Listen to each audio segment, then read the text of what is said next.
ପୂର୍ବରୁ କିଛି ଦିନ ବିବାଦରେ ରହି ଆସିଥିବା ଗୋଧ୍ରାକାଣ୍ଡ ଘଟଣା ଉପରେ ଆଧାରିତ ତଥା ଧୀରଜ ସନ୍ନାଙ୍କ ନିର୍ଦ୍ଦେଶିତ ଫିଲ୍ମ ଦ ସାବରମତୀ ରିପୋର୍ଟ ପ୍ରେକ୍ଷାଳୟରେ ଇତିମଧ୍ୟରେ ରିଲିଜ ହୋଇସାରିଛି। ବର୍ଷ 2002 ଗୁଜରାଟ ଗୋଧ୍ରାରେ ଘଟିଥିବା ଟ୍ରେନ୍ ଦୁର୍ଘଟଣାରେ ମରିଥିବା 59 ଯାତ୍ରୀଙ୍କୁ ନ୍ୟାୟ ଦେବା ଉଦ୍ଦେଶ୍ୟରେ ତିଆରି କରାଯାଇଛି ଫିଲ୍ମଟି। ତେବେ ଚାଲନ୍ତୁ ଶ୍ରୋତା ବନ୍ଧୁ ଆଉ ଡେରି ନକରି ଶୁଣିବା ଚଳଚ୍ଚିତ୍ରର କାହାଣୀଟି। ଫିଲ୍ମର କାହାଣୀ ଆରମ୍ଭ ହୁଏ 2002 ମସିହା ଅଯୋଧ୍ୟାରୁ। ଏଠାରେ କିଛି ଶ୍ରଦ୍ଧାଳୁ ସାବରମତୀ ଏକ୍ସପ୍ରେସରେ ଅହମଦାବାଦ ପାଇଁ ଚଢୁଥିଲେ। ସାବରମତୀ ଏକ୍ସପ୍ରେସଟି ଅଯୋଧ୍ୟାରୁ ଅହମଦାବାଦ ପର୍ଯ୍ୟନ୍ତ ଚାଲେ। ହେଲେ ଅହମଦାବାଦ ପହଞ୍ଚିବା ପୂର୍ବରୁ ଏହି ଟ୍ରେନରେ ନିଆଁ ଲାଗିଯାଏ। ସେତେବେଳେ ଟ୍ରେନଟି ଗୁଜରାଟର ଗୋଧ୍ରା ଅଞ୍ଚଳରେ ଥିଲା। ଟ୍ରେନରେ ନିଆଁ ଲାଗିଯିବାରୁ 59 ଜଣ ଲୋକ ମରିଯାଆନ୍ତି। ଯେତେବେଳେ ଏ ଖବର ବଡ଼ ବଡ଼ ନ୍ୟୁଜ୍ ଚ୍ୟାନେଲ ମାନେ ଜାଣନ୍ତି ତ ନିଜ ନିଜ ରିପୋର୍ଟ ତିଆରି କରିବାରେ ଲାଗି ପଡ଼ନ୍ତି। ଏହି ଫିଲ୍ମରେ ଇବିଟି ନାଁରେ ଏକ ବଡ଼ ନ୍ୟୁଜ୍ ଚ୍ୟାନେଲକୁ ଦେଖାଯାଇଛି, ଯାହାକି ସେତେବେଳର ବହୁତ ଲୋକପ୍ରିୟ ଚ୍ୟାନେଲ ଥାଏ। ଏହାପରେ ଆମେ ସମରକୁ ଦେଖିବାକୁ ପାଉ, ଯିଏ ଜଣେ ନ୍ୟୁଜ୍ ରିପୋର୍ଟର ତ ଥିଲା, ହେଲେ ଏତେ ବି ଭଲ ରିପୋର୍ଟର ନଥିଲା। ଏହାପରେ ଆମକୁ ରାଜ ଫିଲ୍ମର ଏକ ସିନ୍ ଦେଖାଯାଇଛି, ଯେଉଁଥିରେ ମାଲିନୀ କିପରି ଆଦିତ୍ୟକୁ ବର୍ବାଦ କରୁଛି। ଏହାକୁ ପ୍ରେସ୍ ସ୍କ୍ରିନ୍ରେ ଦେଖାଯାଉଥାଏ। ଭିଡ଼ିଓ ଜର୍ଣ୍ଣାଲିଷ୍ଟ ଭାବେ ହିନ୍ଦୀ ମିଡିୟମର ସାମ୍ବାଦିକ ସମର କୁମାର ଫିଲ୍ମସ୍ ମେକର୍ସକୁ ଏକ ଅଜବ ପ୍ରଶ୍ନ କରିଦିଏ। ସେ ପଚାରେ, ଏହି ଫିଲ୍ମରେ ଗୋଟେ ଭୁତୁଣୀ ଲିପଷ୍ଟିକ୍ କେମିତି ଲଗାଉଛି? ଏ ପ୍ରଶ୍ନ ଶୁଣି ଫିଲ୍ମ ମେକର୍ସ ବହୁତ ରାଗିଯାଏ। ଏହା ସହିତ ସମର ଗର୍ଲଫ୍ରେଣ୍ଡ ବି ରାଗିଯାଏ। ସମର ଏହି ସ୍କ୍ରିନ୍ରେ ମେକର୍ସଙ୍କ ସହିତ ଫଟୋ ଉଠାଇବା ପାଇଁ ତା ଗର୍ଲଫ୍ରେଣ୍ଡକୁ ଆଣିଥିଲା, ହେଲେ ସମରର ଏଭଳି ଫାଲତୁ ପ୍ରଶ୍ନରେ ତାଙ୍କ ଫଟୋ ଉଠାଇବା ମୌକାଟା ହାତରୁ ଚାଲିଯାଏ। ତେବେ ସେମାନେ ଇଭେଣ୍ଟରୁ ବାହାରିଲା ବେଳେ ସମରକୁ ଏକ ଫୋନ କଲ୍ ଆସେ ଓ ତାକୁ ନିଆଁ ଲାଗିଥିବା ସାବରମତୀ ଟ୍ରେନରେ ରିପୋର୍ଟିଂ କରିବା ପାଇଁ ଗୋଧ୍ରା ପଠାଯାଏ। ତାଙ୍କ ସହ ଯାଏ ଇବିଟି ନ୍ୟୁଜ୍ର ସିନିୟର ଜର୍ଣ୍ଣାଲିଷ୍ଟ ମୋନିକା ରାଜପୁରୋହିତ। ମୋନିକା ରାଜପୁରୋହିତ ଜଣେ ବେଷ୍ଟ ଏକ୍ସପିରିଏନ୍ସ ତଥା ସୁପର ଟ୍ୟାଲେଣ୍ଟ ଥିବା ଜର୍ଣ୍ଣାଲିଷ୍ଟ ଥାଏ।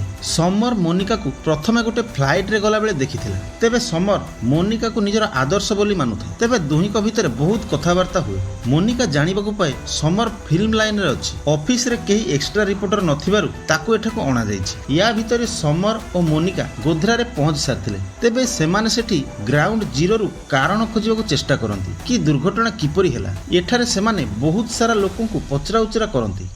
ଏଠାରେ ବହୁତ ସାରା ଲୋକଙ୍କ ଗହଳି ଥିଲା ଓ ଏଠାରେ 2ଟା ବଗିରେ ନିଆଁ ଲାଗିଥିଲା, କିନ୍ତୁ ସମର ସବୁ କିଛି ରେକର୍ଡିଂ କରୁଥିଲା। ସାବରମତୀ ଏକ୍ସପ୍ରେସର ଏହି 2ଟା ବଗିରେ ଯାହା କିଛି ବି ହେଇଥିଲା ସେସବୁ ଦେଖି ସମର ଆଉ ମୋନିକା ଆଶ୍ଚର୍ଯ୍ୟଚକିତ ହୋଇଗଲେ। ତାଙ୍କୁ ଜାଣିବାକୁ ମିଳୁଛି ଏହି 2ଟି ବଗିରେ 59 ଜଣ ଲୋକ ମରିଯାଇଛନ୍ତି, ତ ସେମାନେ ଏଠି ସବୁ ଲୋକଙ୍କୁ ପଚରାଉଚରା କରୁଛନ୍ତି ବାସ୍ତବରେ ଏ ଘଟଣା କିପରି ହେଲା। ତେବେ ଧୀରେ ଧୀରେ ଏଠାରେ ପଚରାଉଚରା କରିବା ପରେ ଜଣାପଡ଼ୁଛି 2 ଗୋଷ୍ଠୀଙ୍କ ମଧ୍ୟରେ ମାରପିଟ ହୋଇସାରିଥିଲା ଓ ଏହା ଏକ ଦୁର୍ଘଟଣା ବି ନଥିଲା। ତେବେ ଟ୍ରେନରେ ଜାଣିଶୁଣି ନିଆଁ ଲଗାଯାଇଥିଲା। ଏହା ପରର ଦୃଶ୍ୟରେ ଆମେ ଏଠାରେ କିଛି ରାଜନୀତି ଲୋକଙ୍କୁ ଦେଖିବାକୁ ପାଉଛୁ, ଯାହାଙ୍କ ପାଖରେ ଏକ ବହୁତ ବଡ଼ ସୁଯୋଗ ଅଛି କି ଏହି ଦୁର୍ଘଟଣାକୁ ଆଧାର କରି ଆମେ ମାନେ କୌଣସି ପ୍ରକାର ଏ ସରକାରଙ୍କ ମୁଣ୍ଡ ନୁଆଇ ପାରିବୁ। ଖାଲି ଆମକୁ ପବ୍ଲିକରେ ଜଣାଇବାକୁ ପଡ଼ିବ କି ଏହି ଘଟଣାରେ କେବଳ ସରକାରଙ୍କ ଭୁଲ। ଆଗକୁ ଆମେ ଦେଖିବାକୁ ପାଉ ମୋନିକା ଗ୍ରାଉଣ୍ଡ ଜିରୋରୁ ରିପୋର୍ଟିଂ ଆରମ୍ଭ କରିଦିଅନ୍ତି। ସମର ଏହାକୁ ସୁଟ୍ କରୁଥାଏ। ତେବେ ମୋନିକା ଏଠି କହୁଛନ୍ତି ଅଯୋଧ୍ୟାରୁ ଚାଲୁଥିବା ସାବରମତୀ ଏକ୍ସପ୍ରେସ, ଯାହାକି ଅହମଦାବାଦ ପାଇଁ ଯାଉଥିଲା,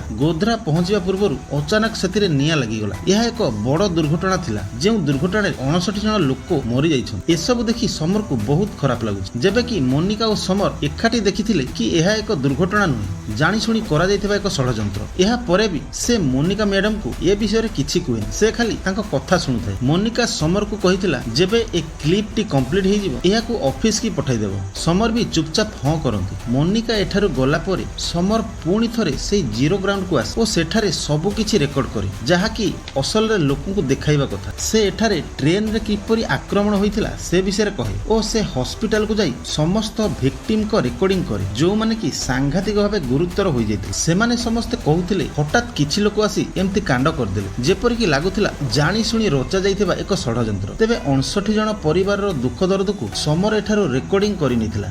ଯେତେବେଳେ ସମର ସବୁ ରେକର୍ଡିଂ ନେଇ ଫେରୁଥିଲା ତ କିଛି ଆକ୍ରମଣକାରୀମାନେ ତା ପାଖରେ ବି ପହଞ୍ଚିଗଲେ ଓ ତାଙ୍କୁ ଆକ୍ରମଣ କରିବାକୁ ଚେଷ୍ଟା କଲେ। ତେବେ ସମର ସେଠାରୁ କୌଣସି ପ୍ରକାରେ ଖସିଯିବାରେ ସଫଳ ହୁଏ ଓ ତାପରେ ତୁରନ୍ତ ଦିଲ୍ଲୀ ଆସି ଇବିଟି ମିଡିଆ ହାଉସର ଡିରେକ୍ଟରଙ୍କୁ ସେହି ରେକର୍ଡିଂ ବିଷୟରେ କହେ। ସେ ତାଙ୍କୁ 2ଟି ଯାକ ଟେପ୍ ଦେଇଦିଏ। ସେଥିରେ ଗୋଟେ ଟେପ୍ରେ ମୋନିକା ରେକର୍ଡିଂ କରିଥିଲା ଓ ଅନ୍ୟଟିରେ ସମର ରେକର୍ଡିଂ କରିଥିଲେ, କିନ୍ତୁ ସେତେବେଳକୁ ବହୁତ ଡେରି ହେଇଯାଇଥିଲା, କାରଣ ମୋନିକା ମ୍ୟାଡାମଙ୍କର ରିପୋର୍ଟଟି ପୁରାପୁରି ପ୍ରସ୍ତୁତ ହେଇସାରିଥିଲା। କିନ୍ତୁ ଏଠାରେ ସମର ତାଙ୍କ ହେଡକୁ କହେ ଯାହା କିଛି ମୋନିକା ମ୍ୟାଡାମ ଓ ମୁଁ ସେଠାରେ ଦେଖିଛୁ ତାହା ଏଠାରେ କୁହାଯାଇ ନାହିଁ। ମୋନିକା ମ୍ୟାଡାମ ସେଠାରେ ରିପୋର୍ଟରେ कहते कि यह एक दुर्घटना जेबे कि मो पाखरे पक्का प्रमाण अच्छी जहाँ ए टेप रे अच्छी आपण देखि पारंती कि यह एक जानी शुणी रचा जाइथिबा षडयंत्र। तेबे ईबीटी मीडिया हाउस रो स्टाफ माने समर को कहउछंती काली तम रिपोर्ट को टीवी रे प्रसारित करा जिवो। एहा पर सेमाने टेप मिश्र बाबू को दे दियंती जे कि डीबीटी मीडिया रे काम करंती। ता पर दिन टीवी रे जेतेबेले न्यूज आसिला सेतेबेले समर आश्चर्य होईगला कारण मोनिका रिपोर्टिंग करितिबा न्यूज टी प्रसारित करा जाइथिला। समर तुरंत ईबीटी ऑफिस रे पहुंचे और कहे जहाको तमे माने दुर्घटना बोली कहूछ ताहा एक षडयंत्र ताहाको तुमे माने काहेकि लुचाउछ।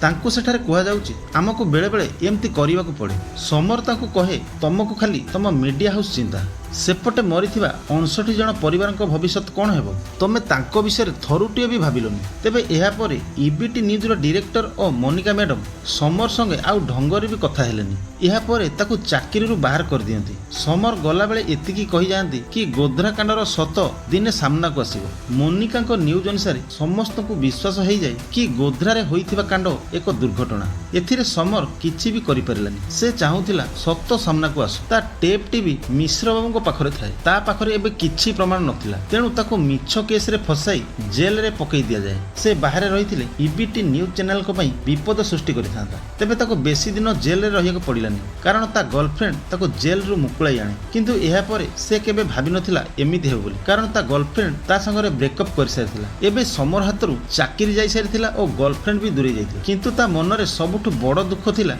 दुनिया सामना को जो सतटा आसीबार थिला ताहा हेई पइलानी। से समस्तक पई घृणार पात्र हो गला। तेबे समर एबे एका ही जाइथिला मदर एता जीवन चालुथिला जे दिने सत पई लढुथिला तार एबे आ काहा साथरे लेना देना नाही। एही परि 5 वर्ष बीती जाए। एहा परर दृश्य रे अमृता गिल नामक एक जर्नलिस्ट को आमे देखिबाकू पाउछु जे कि एते लोकप्रिय नथिले किंतु से भी मोनिका को भली जने स्मार्ट रिपोर्टर हेबाकू चाहुथिले। एबे अमृता भी ईबीटी न्यूज रे काम करिबाकू लागि जाए। या भितरे थरे अमृता को भेट मोनिका को सह हेई जाए। एथिरे मोनिका को हाव भाव और एटीट्यूड एमिति थिला जाकी अमृता को जमारू भल लागेना। एहा परे आगो को आमे देखुछु 2007 रे जेतेबेले मुख्यमंत्री बदली होई जाय तो एई केस पुणी आउ थरे खोले तो सेतेबेले नुवा सरकार तयारी हैला। ईबीटी न्यूज चैनल रो समस्त एम्प्लॉई नुवा मुख्यमंत्री को भेट करिवा को गले। सेठाकू ईबीटी न्यूज कर्मकर्ता माने जाइथिले केवल ताको संपर्क को मजबूत करिया पई हेले सेठारे किछि ओलटा हे गला। सेठारे जानिबा को मिले राज्य सरकार चाहुची ईबीटी न्यूज चैनल गोध्रा कांड विषय को नै आउ थरे रिपोर्ट तयारी करू। तेबे ईबीटी न्यूज रो लोक माने राजी हे जांती। एथिरे समस्या तो थिला किंतु एते भी बड़ समस्या नथिला। सेमाने कहंती आमे निश्चय रिपोर्ट तयारी करिबु। एथर हत्याकांड विषय रे नुहे केवल एही घटना रे संपृक्त थिबा पीड़िता मानक ऊपर जणाइबु। एथि पई सेमाने निजे ए विषय रे रिपोर्टिंग करिया को चाहु नथांती। सेमाने एक नुवा रिपोर्टर को एक केस दबा को चाहु थांती जेमिति से ही ए दायित्व को एका संभाली नेबो नचेत सेमानकर रेपुटेशन पूरा खराब हे जिवो। एही समय रे समस्तकर अमृता को कथा मन पड़े। वास्तव रे अमृता गोटे मौकार तलाश रे थाए आउ से ता काम बहुत निखुण भावे करे। सेथि पई मोनिका अमृता को कहे तुमको गोध्रा कांड रे पीड़िता मानकर रिपोर्ट तयारी करिवार अछि। एबे एसबु तम दायित्व एथि पई तम पाखरे 1 सप्ताह टाइम अछि। जेहेतु मोनिका मैडम एसबु दायित्व तांको देइथांती एहा सुनिया परे अमृता पूरा पूरी खुशी होई जाय। एहा परे अमृता गोध्रा हत्याकांड विषय रे केस स्टडी करिवा आरंभ कर दिए। से भाबे पीड़िता मानक विषय रे जानिबा पूर्वरु आगे जानिबा को पड़िबो प्रकृति रे सेठारे कोन होइथिला। बहुत किछि स्टडी करिवा परे भी से किछि भी बुझी पारु नथाय। एही समय रे ईबीटी न्यूज रे काम करुथिबा मिश्र बाबू अमृता पाखकु आसे ओ एको टेप दिए ओ ताको समर विषय भी कहे। टेप टी को देखि एथिरु गोटे कथा तो अमृता जानि सारिथिला कि एहा एक दुर्घटना नुहे बरं एहा एक षडयंत्र। तेबे मिश्र बाबू अमृता को कहे एही केस पई समर रो चाकरी चल जाइथिला। एथिरे तार पूरा लाइफ खराब हो जाइथिला काहे कि ना ताको ए माने जेल रे भी पुराई देइथिले। तेबे एही केस विषय रे जहाको अधिक जणाथिला से होची समर। सेथि पई अमृता समर पाखकु जाए हेले समर से केस दिनठू पूरा मदुआ पलटि जाइथिला। किंतु एठारे अमृता गोध्रा कांड विषय समस्त गुप्त कथा समरठू जानिबाकू चाहुथिला हेले एबे समर से केस विषय किछि भी लेना देना नाही। ता जीवनटा केवल मद पई बंचिछि आ मद पियो पई ताकू एबे केवल पैसा दरकार। तेबे से अमृता को एथि पई मना कर दिए। अमृता जीवा पई बाहर थिया बेले समर तुरंत ताको पाखकू जाई कहे मु 50,000 टंका नेबी बदल रे तुमको ए घटनार सब तथ्य देबी जहा तमरे एबे दरकार। असल रे समर रो मद पिबा पई पैसा सरी आसुथिला सेथि पई से एम्ति कहूथिला। एथिरे अमृता भी मानि जाइथिला कि से समर को केवल 30,000 टंका ही देई परिबो। ता पर दिन दुहे मिसी गोध्रा जीवा पई बाहरी पड़ंती ଓ ଏବେ ସେମାନେ ମିଶି ଏକାଠି ଜିରୋ ଗ୍ରାଉଣ୍ଡରୁ ଇନଭେଷ୍ଟିଗେଟ୍ କରିବେ କି ପ୍ରକୃତରେ ଏଠାରେ ସେଦିନ କ'ଣ ହେଇଥିଲା। ସେଠାରେ ଟିକେ ପଚରାଉଚରା କରିବା ପରେ ଜଣାପଡ଼େ ସେଦିନ ଅଯୋଧ୍ୟାରେ ଏକ ଯଜ୍ଞ ଥିଲା। ସେଠାରୁ ଯଜ୍ଞ ଦେଖି ଲୋକମାନେ ସବୁ ଫେରୁଥିଲେ। ତାପରେ ଜଣାପଡ଼େ ସେଠାକାର କିଛି ପୁଅ ପିଲାମାନେ ଝିଅମାନଙ୍କୁ ଦୁର୍ବ୍ୟବହାର କରୁଥିଲେ। ଏ କଥା ଯେତେବେଳେ ସଦାମର କାନରେ ବାଜିଲା ସେ କିଛି ଲୋକଙ୍କୁ ଏକାଠି କରାଇଲା।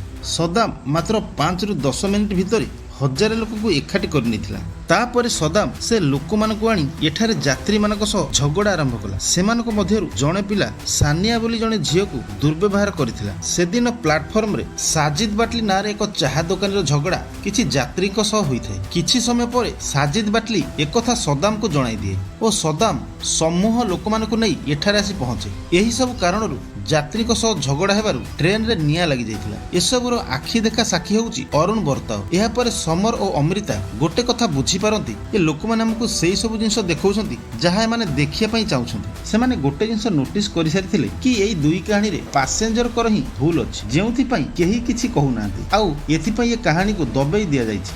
କିନ୍ତୁ ଯଦି ଅରୁଣ ବର୍ତାଓ ସାଙ୍ଗେ ସେମାନେ ଭେଟ କରନ୍ତେ ତେବେ ଏସବୁ କାହାଣୀ ମିଛ ବୋଲି ପ୍ରମାଣ ହୋଇଯିବ ଓ ସେମାନଙ୍କୁ ସତ କାହାଣୀଟା କ'ଣ ତାହା ମିଳିଯିବ।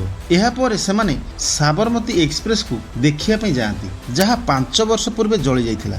ସେମାନେ ଏଠାରେ ଟ୍ରେନରେ ବିଭିନ୍ନ ପ୍ରକାରର ଅନୁଧ୍ୟାନ କରନ୍ତି ଓ ବୁଝିବାକୁ ଚେଷ୍ଟା କରନ୍ତି କ'ଣ ପାଇଁ ସେତେବେଳେ ଏହାକୁ ଏକ ଦୁର୍ଘଟଣା ବୋଲି ଦର୍ଶାଯାଇଥିଲା। ସେତେବେଳେ ଏକ ରିପୋର୍ଟରରେ କିଛି ଲୋକ ଏହି ବଗିରେ ରୋଷେଇ କରୁଥିଲେ ବୋଲି କହିଥିଲେ ତ କିଛି ଲୋକ ସିଗାରେଟ୍ ଟାଣିବା ଦ୍ୱାରା ନିଆଁ ଲାଗିଯାଇଥିଲା ବୋଲି ଉଲ୍ଲେଖ କରିଥିଲେ। ସମର ଏହି ଦୁଇଟି ଯାକ ରିପୋର୍ଟକୁ ମିଛ ବୋଲି କହେ, କାରଣ ସେ କହେ ସେଦିନ ଦୁଇଟି ଯାକ ବଗିରେ ସିଟ୍ ଠାରୁ ଅଧିକ ପାସେଞ୍ଜର ଥିଲେ। ଯେଉଁଠି ଗୋଡ଼ ଥୋଇବା ପାଇଁ ଜାଗା ନଥିଲା ସେଠି ରୋଷେଇ କେମିତି ହେଇପାରିବ? ଆଉ ଯଦି କେହି ସିଗାରେଟ୍ ଖାଇ ବଗିରେ ଫିଙ୍ଗିବ ତାହାକୁ କେହି କେମିତି ସେଦିନ ଦେଖିପାରିଲେନି? ଯଦି ନ ବି ଦେଖିପାରିବେ ତେବେ ଗୋଟେ ସିଗାରେଟ୍ ଅଧିକରୁ ଅଧିକ କ'ଣ କରିପାରିବ? ସେ ନିଆଁକୁ ତ ଆୟତ କରି ହେଇପାରିଥାନ୍ତା।